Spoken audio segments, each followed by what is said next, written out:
犬が走ってきた。猫が逃げていた。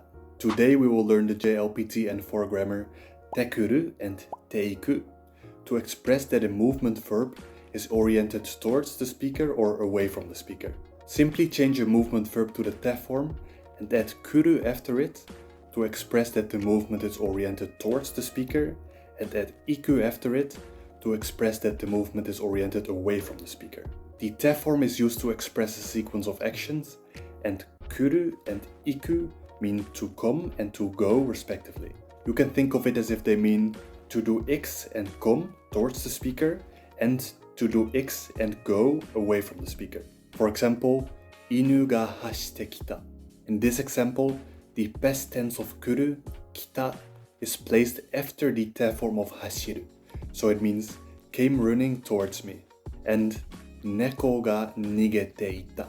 In this example, the past tense of iku, ita, is placed after the te form of nigeru, so it means ran away from me. Please follow for more Japanese tips.